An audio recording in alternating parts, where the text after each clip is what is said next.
حضرت خدیجہ رضی اللہ تعالیٰ عنہا سے نکاح اور اولاد۔ 25 سال 2 ماہ کی عمر میں حضرت خدیجہ رضی اللہ تعالیٰ عنہا سے آپ صلی اللہ علیہ وسلم کا نکاح ہوا۔ حضرت خدیجہ کے بطن سے آپ صلی اللہ علیہ وسلم کے 2 بیٹے اور 4 بیٹیاں پیدا ہوئیں۔ آپ کی اولاد میں حضرت قاسم رضی اللہ تعالیٰ عنہ کی پیدائش سب سے پہلے ہوئی۔ یہ پاؤں پر چلنا سیکھ رہے تھے کہ ان کی وفات ہو گئی۔ دوسری بیٹی حضرت عبداللہ رضی اللہ تعالیٰ عنہ ہیں، انہی کا لقب طیب و طاہر ہے۔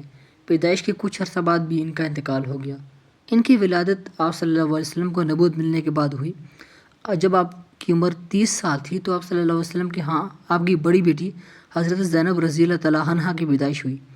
ان کا نکاح مکہ ہی میں ان کے خالہ زاد بھائی ابو العاص رضی اللہ تعالیٰ عنہ سے حضرت خدیجہ رضی اللہ تعالیٰ عنہا کے سامنے ہوا۔ جب آپ کی عمر 23 سال ہوئی تو آپ صلی اللہ علیہ وسلم کی دوسری بیٹی حضرت رقیہ رضی اللہ تعالیٰ عنہا کی پیدائش ہوئی، جن کا نکاح مکہ ہی میں حضرت عثمان رضی اللہ تعالیٰ عنہ سے ہوا۔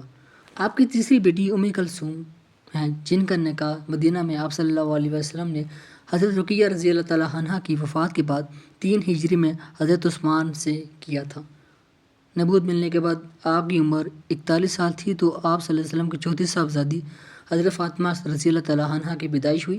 ان کا نکاح مدینہ میں غزوہ بدر کے بعد ذوالحجہ کے سن 3 ہجری میں ہوئی۔ آپ صلی اللہ علیہ وسلم کے تیسرے بیٹے حضرت ابراہیم علیہ السلام ہیں، جو حضرت ماریہ رضی اللہ تعالیٰ عنہ کے بطن سے مدینہ میں پیدا ہوئے۔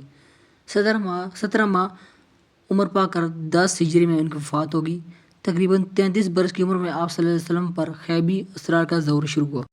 35 سال کی عمر میں آپ نے قبائل کے سب منتخب افراد کے ساتھ کعبہ کی اثر نو تعمیر کے دوران حجر اسود کی اپنے ہاتھ سے تنصیب کی۔